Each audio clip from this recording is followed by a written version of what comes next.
আজকের ব্লগে ছিল আমাদের সংসারের একটা সুন্দর দিন। সকালটা মেয়ের পুজো পাঠ দিয়েই শুরু করলাম। আজ ছিল বৃহস্পতিবার সকালবেলা আমার সমস্ত কাজ হয়ে গেছে। মেয়ে যেহেতু সকালবেলা কলেজ চলে যায়, আজকে ওর কলেজটা একটু বেলায় আছে, মানে পরীক্ষা চলছে তো বেলায় যাবে, তাই ঘরটর মোছা হয়ে গেছে। বললো কি আমি পুজোটা করে দিই, স্নানও হয়ে গেছে, তো মেয়ে পুজোটা করে দিচ্ছে। আর আজকে যেহেতু বৃহস্পতিবার ধুনোটা আমিই ধরিয়ে দিই, ও পারে না। ধুনো ধরিয়ে দিলাম, ও ধুনো চারিদিকে বাড়ি মায় ধুনো দেখিয়ে দিল।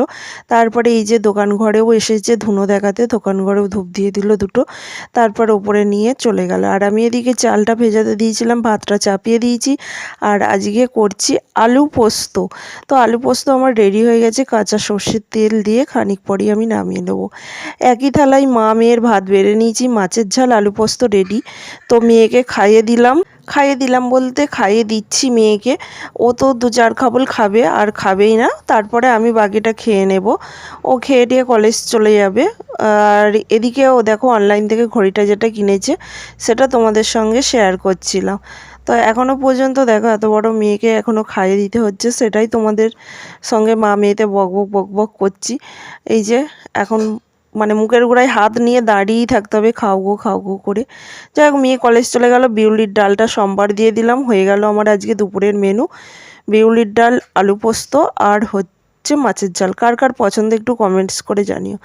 আর দোকানে বসেছিলাম, এলো অনলাইনে অর্ডার করেছিলাম। জিনিসটা কি তোমাদের সঙ্গে পরের ব্লগে শেয়ার করব, আজকে আর শেয়ার করছি না।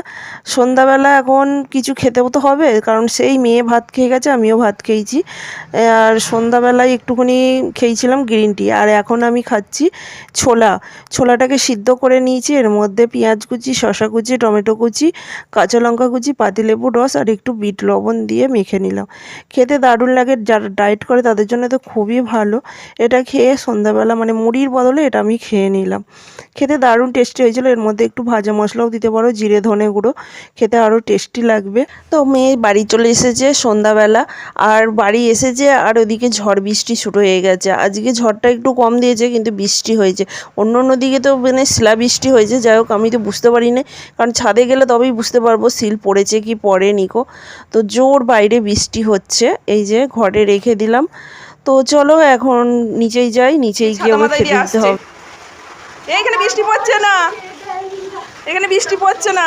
আমার এখন বাজে 7:48।